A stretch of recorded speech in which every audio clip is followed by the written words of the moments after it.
Salut la team OM, avec Randstad, on vous fait découvrir les coulisses de l'OM et aujourd'hui, on part à la rencontre de Michael, intendant au centre de formation.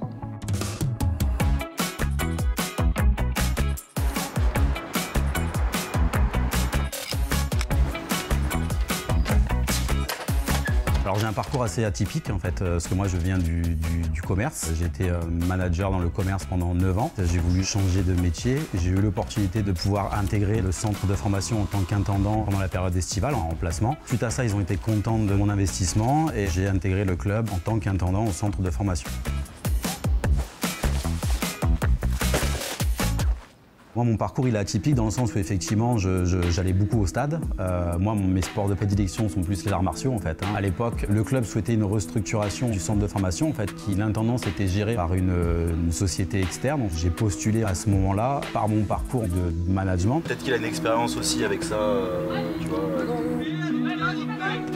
Il y avait tout à refaire en fait, parce qu'il n'y avait pas grand-chose en fait au commencement qui était mis en place en termes de logistique et de suivi. De mon expérience sportive en fait, j'accompagnais déjà en fait les jeunes boxeurs dans des galas ou des championnats de boxe. Oh bonjour. Oula, elle a tué la vie. J'avais un côté en fait éducateur et un côté aussi manager en fait. J'ai réussi à lier les deux dans ce métier, quoi.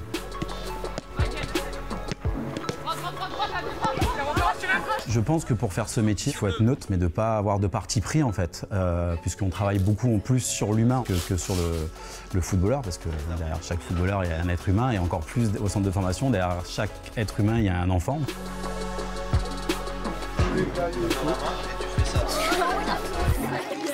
Mes missions principales sont la liaison en fait, entre le sportif en fait, et l'administratif. Ça va de la gestion de la restauration, du service de nettoyage, de la scolarité. Ça englobe tout un tas de tâches diverses et variées. J'ai un entretien à midi. Apparemment, il faut prendre le parasol. Prends le parasol, la crème. Prends le soleil noir. Mon rôle au centre de formation commence du réveil du joueur, à l'accompagnement du petit déjeuner, jusqu'à l'accompagnement à l'école, afin de répondre à tous leurs besoins, pour qu'ils soient dans les meilleures conditions possibles pour pouvoir réussir leur parcours scolaire et professionnel en tant que footballeur. Yes. Shot from the center of the box. Anything you want. Okay, look at this. Il y a également en fait, le suivi médical.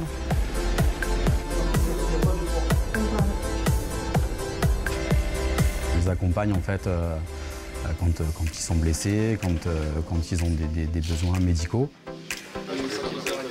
Ensuite, il y a la relation en fait, avec la partie administrative en ce qui concerne leurs besoins pour ouvrir un compte bancaire, pour trouver un appartement, pour le permis de conduire par exemple. Voilà.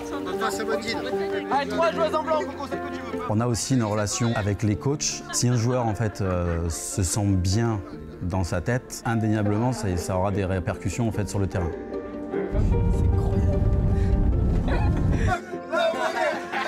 Toujours stylé, toujours classe. Il s'appelle Fred. Un joueur qui n'est pas bien dans sa tête, il aura des difficultés. Souvent, en fait, il a des difficultés aussi sur le terrain. Donc c'est assez lié. Et à ce moment-là, en fait, on fait effectivement le rapprochement avec les coachs pour essayer de déterminer quels peuvent être leurs points faibles ou leurs problèmes qui les empêchent d'avancer. Voilà, tac, tac, très bien, parfait. Appuis latéraux, 2 appuis entre chaque. Oui, mais jouez bien.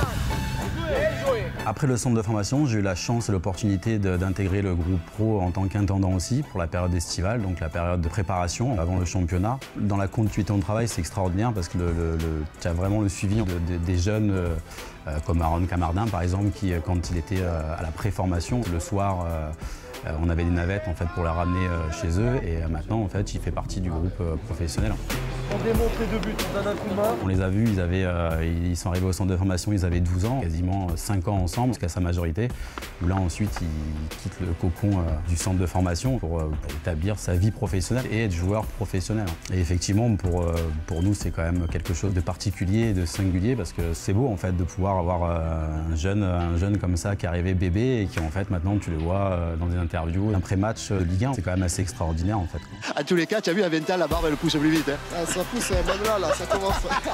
Merci à toi. J'ai eu la chance de suivre cette équipe à l'époque où l'entraîneur était Rudy Garcia. Donc effectivement, pendant la période de préparation, en fait, il fait appel en fait, à un groupe un peu plus étoffé. Les gars, tout le monde écoute, comme ça j'aurais pas besoin de le dire 2 fois. Et qui constitue effectivement beaucoup plus de jeunes du centre de formation que pendant la période de championnat. Et c'est effectivement à ce moment-là où mon métier d'avant en fait, a rencontré mon métier de maintenant qui était le même, mais qui effectivement est venu se consolider en fait.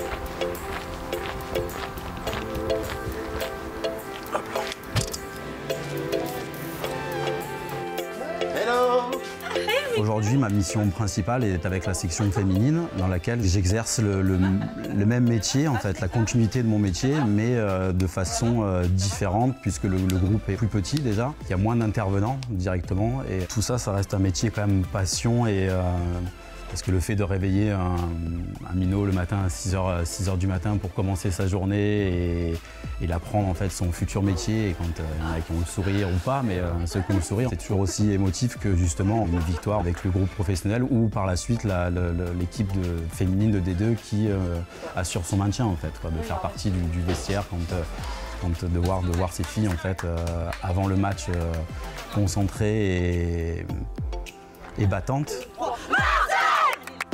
Et à l'arrivée, voilà, quand les choses fonctionnent et qu'elles réussissent, l'explosion de joie.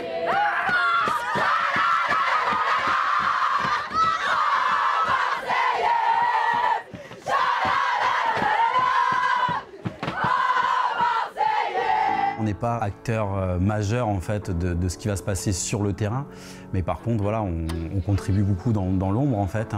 Je sais qu'avec pas mal de joueurs ou joueuses, bah voilà, des fois ça va être un regard, une poignée de main, un sourire ou quelque chose comme ça qui fait que tu établis un lien où toi aussi en fait tu te sens concerné et en fait, pris par le jeu en fait, hein, parce que de toute façon on est tous, je pense, dans le club à partir du moment où on intègre l'Olympique de Marseille, on a ce culte du résultat en fait, de vouloir réussir en fait et de vouloir bien faire en fait. Hein. Situation et jeu final. Ok. Allez, on y va, c'est parti.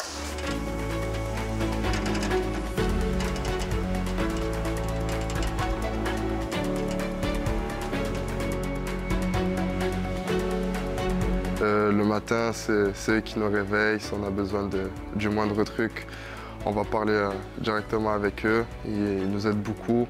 Et comme on est entre nous, entre jeunes, et qu'on n'est pas avec nos familles, ils prennent le rôle des grands frères ou des papas. Voilà, c'est la fin. J'espère que vous en avez appris plus sur le métier de Michael. RDV au prochain épisode avec un nouveau métier.